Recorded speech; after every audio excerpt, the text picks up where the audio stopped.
కదలకుండా కూర్చొని రోజులు రోజులు రోజులు రోజులు ఖాళీగా వెళ్ళబుచ్చడానికి నా మనసు ఒప్పుకోవట్లా. ప్రతిరోజు ఎంతో కొంత దేవుని పని చేసిన చరిత్ర నాకు ఉండాలి.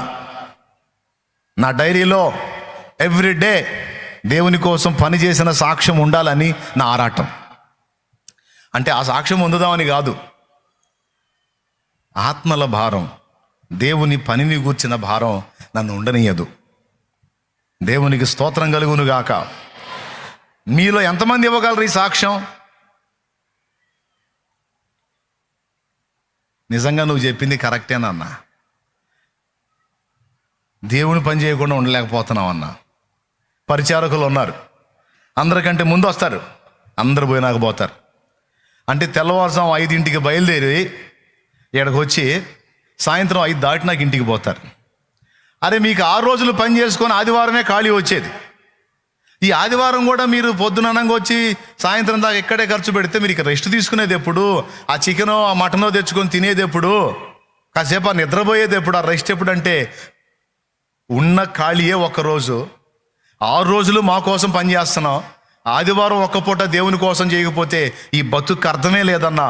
అలాగని మేము ఆగుదామన్నా మా వల్ల కావట్లా, ఆయన పరిచర్య చేయకుండా మేము ఉండలేకపోతున్నామని మాట్లాడుతున్నాం. ప్రైజ్ ది లార్డ్, హల్లెలూయా. మేము ఉండలేకపోతున్నాం. ఇవి ఉండలేకపోవటం ఏంటి? నాకేం తెలుసు? పేతురు యోహానులు చెప్పారు అక్కడ, మేము కన్న వాటిని గూర్చియో విన్న వాటిని గూర్చియో సాక్ష్యం ఇవ్వకుండా ఉండలేం. నేను చెప్తున్నా వినండి, మనం నిజంగా యేసు ప్రభుని రుచి చూసి ఉంటే, సరిగ్గా మనం పరిశుద్ధాత్మను పొందుకొని ఉంటే, దేవుని ఆత్మ చేతనే మనం నడిపించబడతా ఉంటే, మనం యేసయ్యను ఇతరులకు పరిచయం చేయకుండా ఉండటం మన వల్ల కాదుగాక కాదు. ఎవరన్నారా అని ఎక్కడన్నా కూర్చొని ఖచ్చితంగా యేసయ్య మాట లేకుండా మన వల్ల కాదు. అలా నీ వల్ల అవుతుందంటే ఏది? యేసయ్య మాట మాట్లాడకుండా కూడా ఉండగలుగుతున్నావు అంటే ఇంకా నువ్వు సరిగ్గా కనెక్ట్ కాలేదని అర్థం. సరిగ్గా దేవునికి కనెక్ట్ అయ్యావంటే, నీ ఆత్మ దేవునికి ట్యూన్ అయిందంటే, పరిశుద్ధాత్మ నడిపింపు కిందకి నువ్వు వచ్చావంటే, నిజంగా ఆత్మాభిషేకం ఒరిజినల్గా నువ్వు పొందావు అంటే, నీ నోరు యేసయ్యను గురించి మాట్లాడకుండా ఒక్క రోజు కూడా ఉండలేదు. ఇదొక నిరూపణ. పాయింట్ నెంబర్ 1 రాసుకో. నిజంగా నువ్వు ఆత్మను పొందుకొని ఉంటే, కొంతమంది గ్లోరీ గ్లోరీ అని బాగుతూ ఉంటారు, పెట పెట పెట పెట ఆరాధన జరిగేటప్పుడు గ్లోరీ గ్లోరీ అని కొడుతుంటారు. గ్లోరీ గ్లోరీ అని కొట్టడం కాదు, నిజంగా నువ్వు ఆత్మను పొందుకొని ఉంటే నీ నోరు ముయ్యటం ఎవడి వల్ల కాదు. ఆపినా సరే ఆగవు. నువ్వు నీ తోటి స్టూడెంట్స్కి నువ్వు ఆయన గురించి మాట్లాడకుండా ఉండలేవు. నువ్వు జాబ్ చేసే దగ్గర తోటి కొలీగ్స్కి ఆయన గురించి మాట్లాడకుండా ఉండలేవు. నువ్వు కంపెనీలో జాబ్ చేసే దగ్గర నీ తోటి కార్మికులతో ఆయన గురించి మాట్లాడకుండా ఉండలేవు. ఆఖరికి నువ్వు పొలం పనికి వెళ్ళి ఆ పత్తి కూలిగా మిరపజేనుకు పోయినా సరే ఆ తోటి రైతులతో మాట్లాడకుండా నువ్వు ఉండలేవు. నీ వల్ల కాదు. వాళ్ళు అంటుంటారు, ఏమమ్మా ఎప్పుడు నోరు తెరిసినా ఇక యేసు ప్రభు వ్యవహారం తప్ప ఇంక రెండోది రాదా నీకు?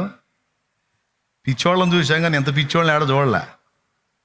ఇంకొక మాట ఏదన్నా మాట్లాడతావేమంటే ఎప్పుడన్నా చూడ యేసు ప్రభు యేసు ప్రభు యేసు ప్రభు యేసు.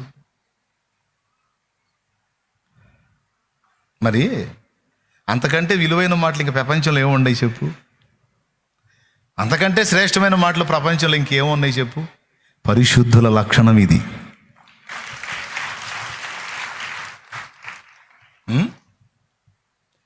వెండి బంగారములు నాకు వలదు, పేరు ప్రఖ్యాతులు నాకు వలదు. వెండి బంగారములు నాకు వలదు, పేరు ప్రఖ్యాతులు నాకు వలదు. ఇహ భోగ భాగ్యాలు నాకు వలదు, ఇహ భోగ భాగ్యాలు నాకు వలదు. సిరి సంపదల ఆశ నాకు లేదు, సిరి సంపదల ఆశ నాకు లేదు, నీ పాద సన్నిధే నాకు చాలు, నీ పాద సన్నిధే నాకు చాలు. స్తుతి నీకే నా ప్రభు, స్తుతి నీకే నా ప్రభు. స్తుతి ఘనత మహిమలన్నీ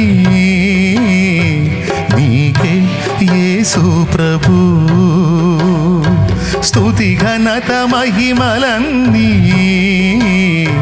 నీకే యేసు ప్రభు, స్తుతి నీకే నా ప్రభు, స్తుతి నీకే నా ప్రభు.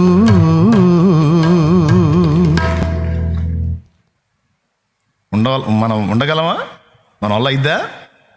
నా వల్ల అయితే కాట్లా, మరి మీలో ఎంతమందికి వల్ల అవుతుందో ఏమో, మరి నాకైతే తెలీదు. నాకు తెలిసి మీరు కూడా నిజంగా దేవుని ఆత్మను పొందుకున్న వాళ్ళైతే మీ వల్ల కూడా కాదని నేను అనుకుంటున్నా. అన్న మా వల్ల కూడా కావట్లేదు అన్న వాళ్ళు చేతులు ఎత్తండి. సరిగా ఎత్తండి, చేతులు ఎత్తదలుచుకుంటే సరిగానే ఎత్తండి, ఎందుకు ఇంకా అనుమానం? రైట్, నీ వల్ల కూడా కావట్లేదంటే దేవుని ఆత్మ మిమ్మల్ని తొందర చేస్తున్నట్టే. దేవునికి స్తోత్రం. ఏమి ఇవ్వకుండా ఉండలేం, సాక్ష్యం ఇవ్వకుండా, యేసుని గురించి ఇతరులతో మాట్లాడకుండా అస్సలు మన వల్ల కాదు. నాకైతే టైటిల్ పెట్టేశారు, వాడేందో వాడికి అది పిచ్చెక్కినట్టు ఉంది, కదిలితే యేసుప్రభు యేసుప్రభు అంట. నా ఫ్రెండ్స్ అప్పుడు ఎవడన్నా దొరకని వాడికి యేసుప్రభు గురించి మాట్లాడతాను. ఇక నన్ను ఇక పిచ్చోడి కింద కట్టారు. నన్ను పిచ్చోడు అనుకున్న వాళ్ళందరూ ప్రాణాలతో కూడా లేరు. కానీ నన్ను దేవుడు నిలబెట్టి పిచ్చోడ్నో మంచోడ్నో దేవుడు సమాజానికి సాక్ష్యం ఇచ్చాడు. సో మొట్టమొదటి విషయము, దేవుని ఆత్మను పొందుకున్న వ్యక్తులమైతే, దేవుని చేత నడిపించబడుతున్న వ్యక్తులమైతే, యేసును నిజముగా రుచి చూచిన వారమైతే, యేసులో నిజముగా ఎదిగిన వారమైతే, 4 రాసుకో, పరిశుద్ధాత్మను పొందిన వారమైతే, ఆత్మచేత నడిపించబడుతున్న వారమైతే, యేసును నిజంగా రుచి చూచిన వారమైతే, యేసులో నిజముగా కాస్తో కూస్తో ఎదిగిన వారమైతే. మళ్ళీసారి చెప్పేదా? ఆత్మను పొందిన వారమైతే, ఆత్మచేత నడిపించబడుతున్న వారమైతే, నిజముగా యేసును రుచి చూచిన వారమైతే, యేసులో ఏ కొంచెమైనా ఎదిగిన వారమైతే. ఎంతమంది బెదిరించినా నువ్వు ఆగవు. వాళ్ళు ఏమనుకుంటారో, వీళ్ళేమనుకుంటారో, అసలు ఏం పట్టవు, ఎవడేమన్నా అనుకొని. నా ప్రభువుని తెలుసుకోకపోతే వాడు పోతాడు. కొంతమంది ఉంటారు తిక్కలోళ్ళు, కొంతమంది చీపురు కట్ట వార్త చెబుతారు పక్కిళ్ళోళ్ళకి. చీపురు కట్ట వార్త, చీపురు కట్ట వార్త ఏంది చెప్పన? చీపురు కట్ట మార్కెట్లో కొట్లు ఉంటాయిగా. ఎవరన్నా ఒక ఆమె 50 రూపాయలు చీపురు కట్టనే 25 రూపాయలు కొనుక్కొచ్చింది అనుకో. 50 రూపాయలు చీపురు కట్టనే 25కే తెచ్చింది అనుకో. ఇక మరుసటి రోజు ఆ పక్కింటాం ఈ పక్కింటాం లేచి పొద్దున్న ఊడుచుకుంటుంటారుగా. ఏం అడిగిద్ది, వదిన ఆ చీపురు ఎంత అని. ఈ చీపురా ఇది అప్పుడు కొన్నామమ్మా 50 రూపాయలు అయింది అని. 50? అరే అబ్బాయి ఎట్రా ఆ చీపురు తీసుకురారా. ఆ చీపురు కట్ట చూపించి ఇది ఎంత, ఇది అది ఒకటేగా. ఒకటే. 25కి తెచ్చా. 25 అంత తేడా ఉంటుందా? ఉందే. ఫలానా కొట్టుందా, ఫలానా కొట్టు పక్కన ఇంకో కొట్టుందా, అక్కడి నుంచి 3వ కొట్టు కాడికి పోయి అడుగుపో. ఓయమ్మో ఇది చీపురు కట్ట వార్త. ఎంత భారమో 25 మిగిలియటానికి ఆమెకి. స్తోత్రం. ఇప్పుడు ఈమె చీపురు కట్ట వార్త చెప్పకపోతే ఆమెకి ఏమన్నా నరకం వచ్చిద్దా? చెప్పినందువల్ల 25 రూపాయలు,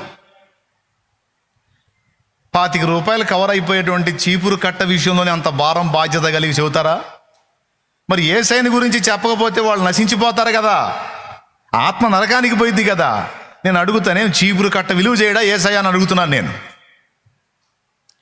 కొంతమంది చీరల ప్రచారం, కొంతమంది బంగారం ప్రచారం, ముక్కుతో ఆ చెవులతో ఏదో తెచ్చుకొని ఆ చుట్టుపక్కల 7-8 కొంపలన్నీ తిరిగి చూపిస్తారు. తెచ్చుకున్న వాళ్ళు వాళ్ళ దగ్గరన్నా పెట్టుకోరు, 4-5 కొంపలు తిప్పి చూపించి వాళ్ళు తనుకునేటట్టు చేస్తారు. కొంతమంది ఆడవాళ్ళు ఉంటారు బలహీనులు, పక్కింట ఏదన్నా నగ చేయించుకొని చూపించింది అనుకో, చూసి బాగుందని సంతోషపడిద్ది, ఆమె పోయినాక ఈ ముఖం ఇంతలోన పెట్టుకొని కూర్చుంటుంది. ఎందుకంటే వీడి ధనంజయ నా చేత ఊడిగం చేయించుకుంటున్నాడు, నాకు ఒక్క ముక్కు పొడకు కూడా దిక్కులేదు, వీడి ధనంజయ, వీడి అప్పులు తీర్చుకొనే సరిపోయింది, వీడి పాడిగట్ట బయటగా లోపలికి వచ్చేటప్పటికి అలాగ ముఖం అంత లావం చేసి కూర్చుంటారు. వచ్చినోడికి చిరాకు పుట్టిద్ది, పట్టుకొని దబ్బి 4 బాస్తాడు. వీళ్ళింట్లో సౌండ్లు వినపడంగానే ఆ మనిషికి ఆనందం, అది మన బంగారం దాకా పెట్టింది వాళ్ళకి చిచ్చని. ఏమండి, కొంతమందికి అలా 10 ఇళ్ళు తిరిగి చూపిస్తారు, కొన్నాను చూసావా అని. ఆ బంగారు వస్తువు ఖరీదు చేయడు ఏసయ్యా, చీపురు కట్ట ఖరీదు చేయడు ఏసయ్యా, చీర ఖరీదు చేయడు ఏసయ్యా. ఏసయ్య వార్త ఎంత కీలకమైంది, ఎంత ముఖ్యమైంది. నీ బంగారం కంటే, వెండి కంటే, చీర కంటే, ఇతరాత్ర దేనికంటే కూడా ఆయన ఉత్తమమైన వాడు, ఆయన ప్రకటింపదగిన వాడు, సాక్ష్యం ఇవ్వదగిన వాడు. నువ్వు చీర గురించి, బంగారం గురించి, చీపుల గురించి చెప్పకపోయినా నష్టం లేదు, కానీ యేసుని గురించి చెప్పకపోతే మీ బంధువులు, మీ ఇంటి పక్కోళ్ళు, మీ ఇంటి వెనకోళ్ళు, ఇంటి ముందోళ్ళు రేపు కర్మగాలి నరకానికి పోతే ఆ నరకంలో ఉన్నన్నాళ్ళు ఇక అగ్ని ఆరని పురుగు జావన నరకంలో రోజు నేను తిడతానే ఉంటారు. మా ఇంటి పక్కన దరిద్ర కొట్టుతుంది, దరిద్ర మొహంది, ఆదివారం పోయిద్ది, ఒక పూటన్నా చెప్పలా నాకు. ఆ పనికి మాలిని చెప్పినట్టయితే ఏమో నేను మారి సర్దునేమో, ఇక్కడికి రాకపోదునేమో. ఆ పనికి మాలింది చెప్పలా నాకు, ఒక పూటన్నా ఒక్కసారన్నా చెప్పలా అని రోజు తిడతారు నిన్ను. కాబట్టి వాళ్ళు నువ్వు చెప్పంగానే వచ్చి బాప్తీసం పొందినా పొందకపోయినా యేసు ప్రభు రక్షణ వార్తను మాత్రం ఒక్కసారైనా సరే ఇతరులకు పరిచయం చేయాలి, ఇది నీ బాధ్యత. యేసును వారికి పరిచయం చేస్తే నువ్వు వారి ఆత్మని రక్షించిన దానివి, రక్షించిన వాడివి అవుతావు, వారి భూమి మీద జీవితానికి కూడా దీవెనకరం అవుతావు. యేసును వారికి పరిచయం చేయకపోతే వాళ్ళు నష్టపోతారు, రేపు నువ్వు కూడా విమర్శను ఎదుర్కొంటావు. కొంతమందికి మొహమాటం, ఏమన్నా అనుకుంటారేమో అని చెప్పరు, మొహమాటస్తులు. కొంతమంది డైరెక్ట్గానే నాతో అంటుంటారు, ఇప్పుడు నేను నమ్ముకున్నదే నేనే నమ్ముకున్నాను, నేను ఇతరులకు చెప్పను. ఎందుకంటే ఇప్పుడు మనం చూస్తుంటాం, వాళ్ళు వినకపోగా ఫీలింగ్ ఇస్తూ ఉంటారు, మరి ఇవన్నీ ఎందుకు మనకి, అందుకని నేను నమ్ముకున్నదే నేను నమ్ముకుంటాను, నేను ఇతరులకు చెప్పను అని అంటుంటారు. దేవునికి స్తోత్రం. ఏం తెలివి బాబు అది ఏం తెలివి అది అసలు ఇతరులతో నాకు.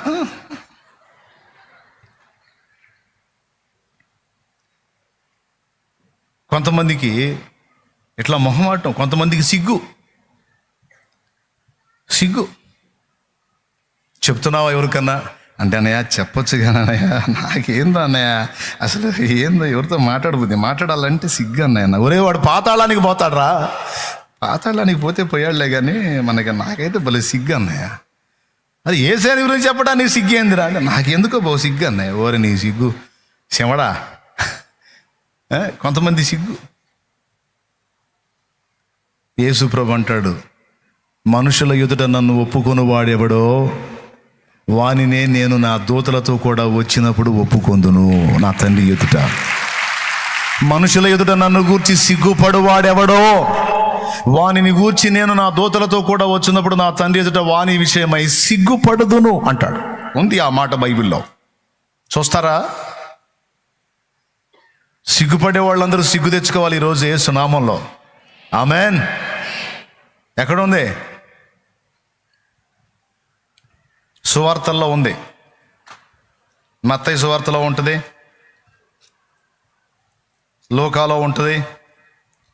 మనుషుల ఎదుట నన్ను ఒప్పుకొని వాడెవడో వానిని నేను నా తండ్రి ఎదుట ఒప్పుకొందును.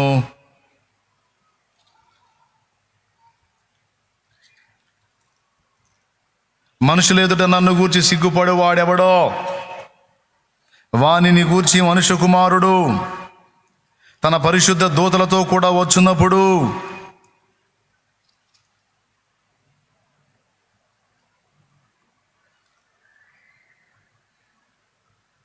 దేవునికి స్తోత్రము.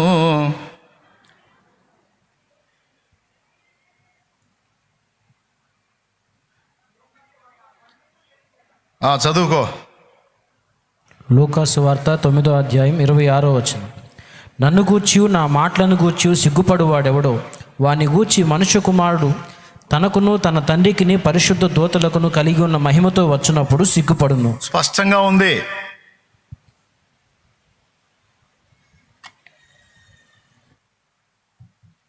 ఇప్పుడు చెప్పండి, మనం మెలికలు తిరుగుదామా? యేసయ్య గురించి ఇతరులకు చెప్పడానికి సిగ్గుపడదామా? ఏం పెళ్లి చూపులా?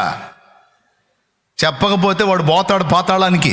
వాడు అంత అఫీషియల్గా ఉన్నా, ఎంత సదవరైనా, ఎంత ఆస్తిపరుడైనా, ఎంత పేరు ప్రఖ్యాతులు గలవాడైనా, యేసును ఎరగకపోతే, యేసు రక్తమునందలి విశ్వాసం ఉంచకపోతే, యేసు సిలువను వాడు ఎరగకపోతే రేపు జడ్జిమెంట్లోకి వస్తాడో, తీర్పులోకి వస్తాడో, పాతాళానికి పోయే అవకాశం ఉంది, నరకానికి పోయే ఛాన్స్ ఉంది. కాబట్టి మనం ఫీలింగులు ఇవ్వచ్చు, కానీ యేసయ్య దగ్గర, యేసయ్య సువార్త దగ్గర ఫీలింగులు ఇవ్వకూడదు, సిగ్గులు ప్రదర్శించకూడదు. పచ్చిగా చెప్తున్నా. ఎంతమందికి అర్థమైంది? దేవునికి స్తోత్రం. ఇప్పుడు రెండో విషయం చెప్తా. పేతురు యోహాన్లు ఏమన్నారు? మేము ఉండలేము, మా వల్ల కాదన్నారు. ఆయన గురించి సాక్ష్యం ఇవ్వకుండా ఉండలేము, అది మా వీక్నెస్. దానికి మీరు మమ్మల్ని ఏం చేసినా, కొరడాలతో కొట్టినా సరే తన్నులు తింటాం, కానీ మేము ఆయన గురించి చెప్పకుండా. ఒకటి. రెండవది, ఆయనను స్తుతించకుండా ఉండలేం. ఆయనకి కృతజ్ఞత చెప్పకుండా, ఆయన గురించి మాట్లాడకుండా, ఆయన గురించి పాడకుండా, ఆయనను వర్ణించుకోకుండా, ఆయన్ని మయంపరచుకోకుండా ఉండటం మన వల్ల కాదు. హల్లెలూయా అంటే ఒప్పుకోని సంఘం ఒకటి ఉంది. ఆ సంఘంలో హల్లెలూయా అంటే ఒప్పుకోరు.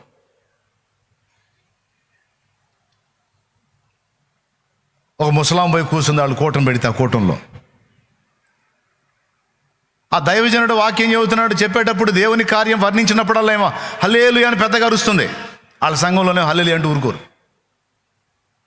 వాళ్ళు మర్యాదకు చెప్పారు, ఇక్కడ నువ్వు హల్లెలూయాలంటే ఊరుకోము, ఇది హల్లెలూయా సంఘం కాదు, నోరు మూసుకొని కూర్చోమని చెప్పారు. ఏమకి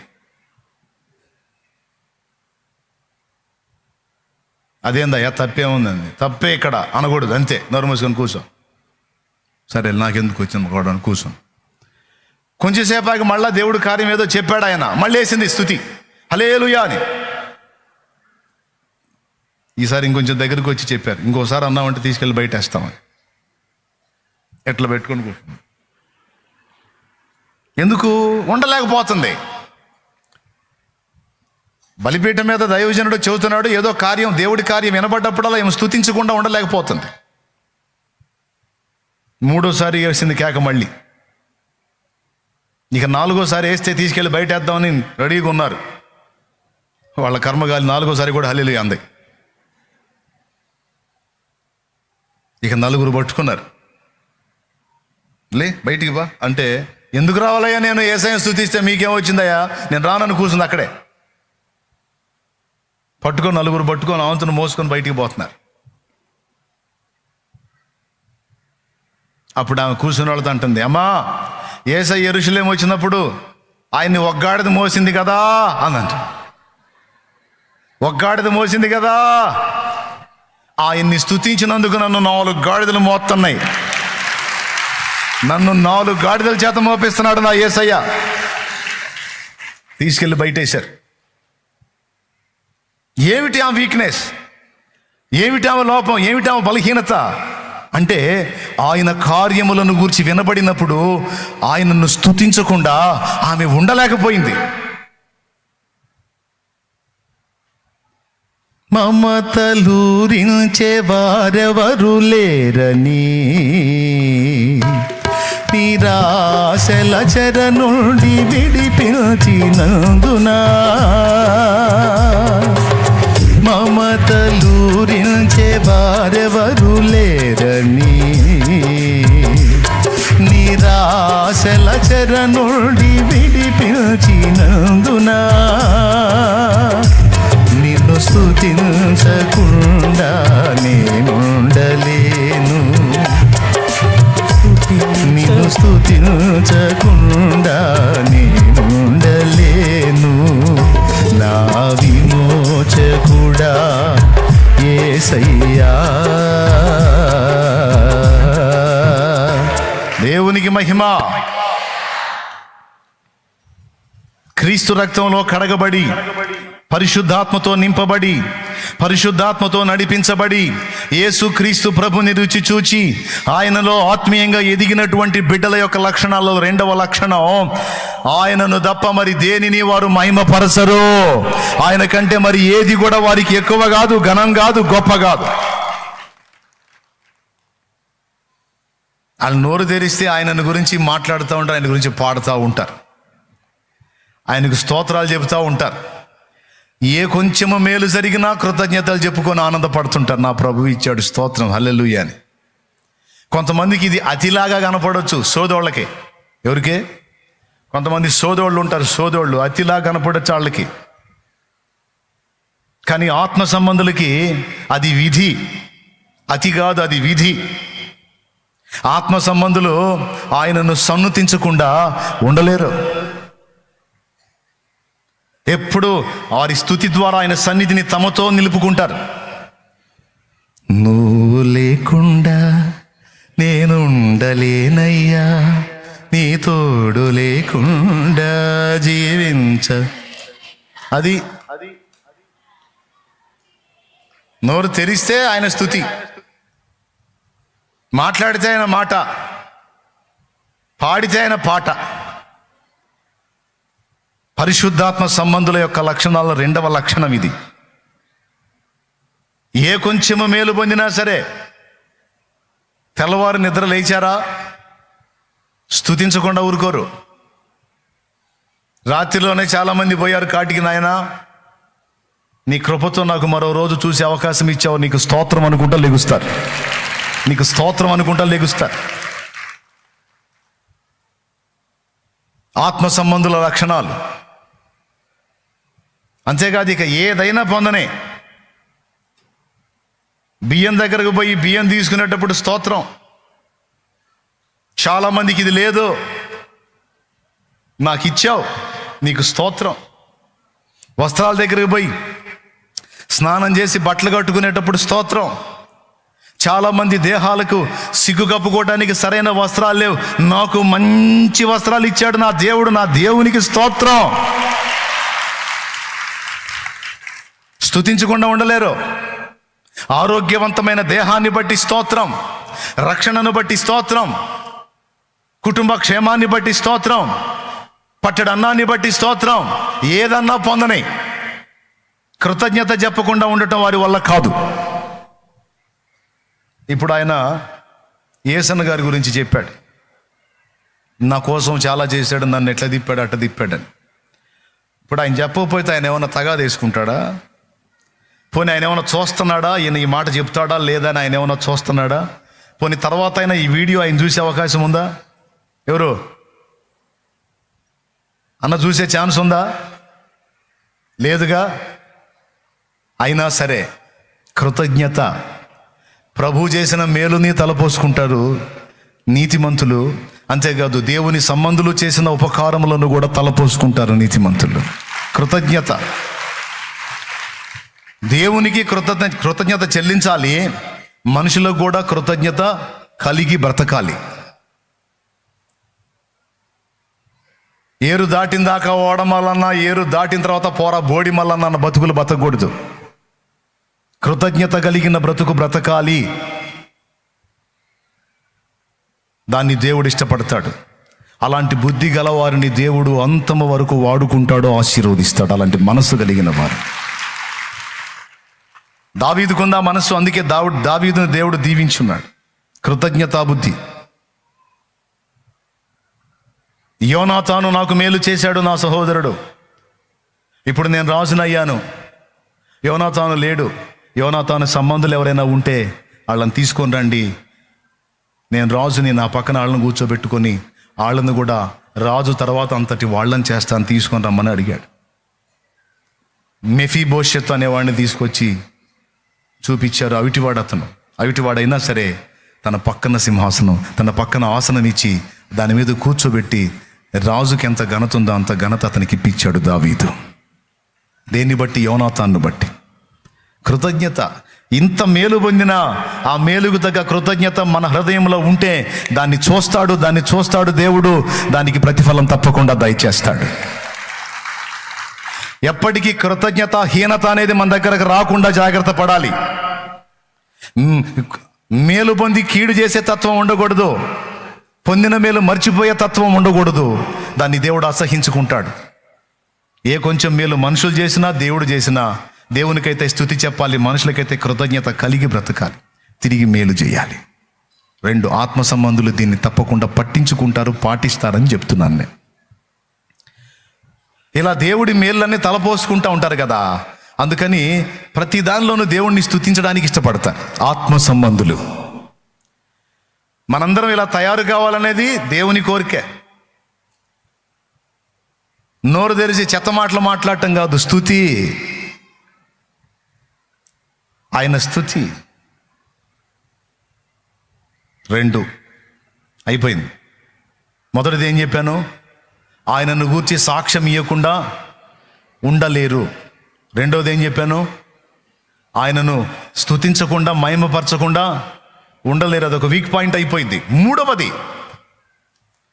ప్రతిరోజు ఆయనతో కలవకుండా, ఆయనతో మాట్లాడకుండా ఉండలేరు. అదొక వీక్ పాయింట్ అయిపోయింది. ఏ కొంచెం అవకాశం దొరికినా మనుషులతో మాట్లాడబుద్ధి కాదు. ఏ కొంచెం అవకాశం దొరికినా అలా ఏకాంతంగా కూర్చొని ఆయనతో మాట్లాడదాం, ఆయనతో గడుపుదాం అనిపిస్తూ ఉంటుంది ఆత్మ సంబంధుల మనస్సు. మీలో ఎంతమందికి ఉందో ఏమో ఈ మైండ్. కొంతమందికి తీరిక ఉండదు పాపం, పొద్దున్న సమానం పని చేసుకోవాలి. మరి రెక్కాడితే తెగని డొక్కాడదు. వాళ్ళకి ఛాన్స్ వస్తే, ఏ పూటన్నా సెలవు వస్తే వాళ్ళు ఇంటికాడ ఉండరు, అలా మందిరానికి వచ్చేస్తారు, లేకపోతే ఆ ప్రార్థన తోటకి వెళ్తారు. ఇంకా కొంతమంది ఉన్నారు, వాళ్ళకి ఏదన్నా సెలవు వస్తే 10 మంది కలిసి మాట్లాడుకొని అంత ఆహారం వండుకొని ఆటో ఒకటి వేసుకొని నేరుగా తోటకి వెళ్ళిపోతారు. ప్రార్థన తోటకి వెళ్ళిపోయి ప్రార్థనలో దేవుని సన్నిధిలో గడిపిన కాడికి గడిపి శుభ్రంగా ఒక ముద్ద తిని మళ్ళా దేవునితో గడుపుతారు. ఆ రోడ్ల మీద తిరుగుదాం, బజార్ల మీద తిరుగుదాం, షికార్లు కొడదాం, ముసలమ్మ ముచ్చట్లు వేసుకుందాం, మాట్లాడదాం. ఈ దాని దరిద్ర పనులన్నీ ఉండే వాళ్ళ మనసుల్లో. వాళ్ళకి ఏ కొంచెం అవకాశం దొరికినా ఆత్మ సంబంధాల గురించి చెప్తున్నాను నేను. పరిశుద్ధాత్మ చేత నడిపించబడుతున్న వాళ్ళ ఆత్మాభిషిక్తులు, యేసు ప్రభువుని రుచి చూచిన వారు, కాస్తో కూస్తో ఎదిగిన వారి లక్షణాల్లో 3వది, వారు ఆయనతో గడపకుండా ఉండలేరు. వాళ్ళలో కాదు. ఎందుకంటే నాకు బైబిల్లో ఒక ఆయన తెలుసు, ఆయన అంతే చేశాడు. రాజుకి ఒకడికి ఒక ఆలోచన వచ్చింది. కొంతమంది తెప్పించారులే, 30 రోజులు నా రాజ్యంలో ఎవరికి ప్రార్థన చేయకూడదు, ఎవరికి ఏ విజ్ఞాపనలు చెప్పకూడదని శాసనం చేస్తే, ఇట్టి శాసనము చేయబడినన్న సంగతి దానియేలు విని కూడా రాజాజ్ఞకు భయపడక యెరూషలేము తట్టు కిటికీలు తెరచి దినమునకు 3 మారు మోకాళ్ళుని అతడు తన దేవునికి ప్రార్థన చేయుచుండెను. ఇలా ప్రార్థన చేస్తే సింహాల గుహలో వేయబడతాడని కూడా తెలుసు. అయినా సరే నేను ఆయనకు ప్రార్థన చేయకుండా, అంటే ఆయనతో మాట్లాడకుండా, మనమేమో దాన్ని ప్రార్థన అన్నాం. భక్తుల లెక్కలో దేవునితో మాట్లాడుట, దేవునితో మాట్లాడటం అనేది ఆపేసి బతకటం నా వల్ల కాదు. దేవునితో మాట్లాడకుండా ఉండాలంటే దానికంటే చచ్చిందే మేలు. దేవునికి స్తోత్రం. చచ్చిపోతా అవసరమైతే, కానీ ఆయనతో మాట్లాడకుండా ఉండటం మాత్రం నా వల్ల కాదు అని రోజుకు 3 సార్లు ఆ పని చేస్తున్నాడంట. రాజు తెలుసుకొని, దానియేలు ఇలాంటి శాసనం ఉందని తెలుసుగా, ఎందుకు ఈ పిచ్చి పని చేసావా? 30 రోజులు ఆగలేకపోయావా? 30 రోజులేగా దానియేలు. 30 రోజులు కాదు, 3 రోజులు కాదు, 3 గంటలు కూడా నా వల్ల కాదు రాజా. నా దేవునితో మాట్లాడకుండా నేను ఉండలేను. నేను బ్రతుకుతున్నాను అంటే ఆయన వల్ల, ఉనికి కలిగి ఉన్నానంటే ఆయన దయ. ఒకవేళ నువ్వు సింహాల గుహలో వేసినా చచ్చిపోతా అవసరమైతే. క్షణమైన నీ నామం మరువకుంటిని, మరణమైన మధురముగా ఎంచుకుంటిని. క్షణమైన నీ నామం మరువకుంటిని, మరణమైన మధురముగా ఎంచుకుంటిని. తండ్రి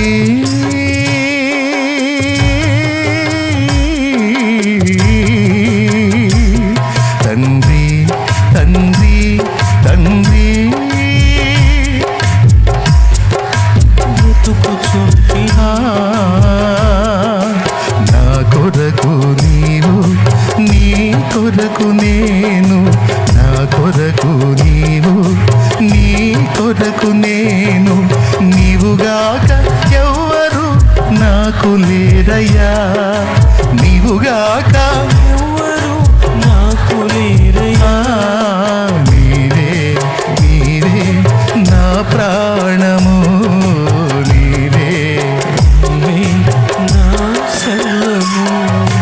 నా ప్రాణ ప్రియుడా నా యేసయ్యా, అనుగన్న తండ్రి నా యేసయ్యా.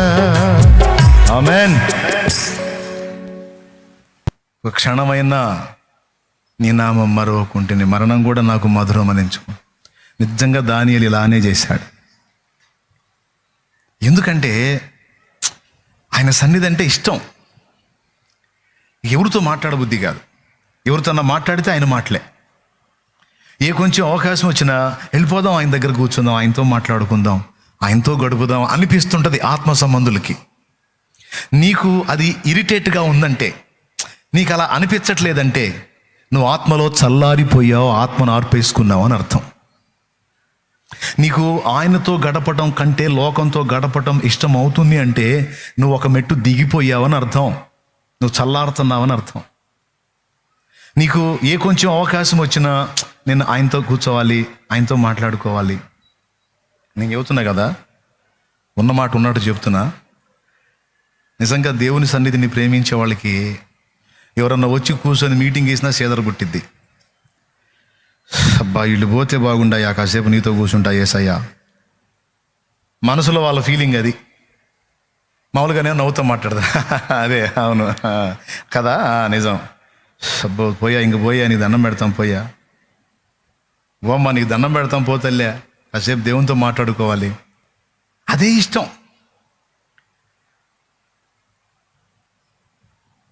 నిజంగా మీలో ఎవరికన్నా అనిపించిద్దా? ఎవరన్నా కూర్చొని బాతాకాన్ని కొడతా ఉంటే చెదర పుట్టిద్దా, పుట్టుదా? వాళ్ళు వెళ్ళిపోతే బాగుండు, కాసేపు దేవుడితో మాట్లాడుకోవచ్చు అని ఎంతమందికి అనిపిస్తుంది? అబ్బా దేవునికి స్తోత్రం, హల్లెలూయా. ఎన్నిసార్లు అడిగినా ఈ ముందున్న వాళ్ళు చేతులు ఎత్తున్నారా, వెనకోళ్ళు చేతులు ఎత్తట్లా, ఏం బాబా మీకు లేదా?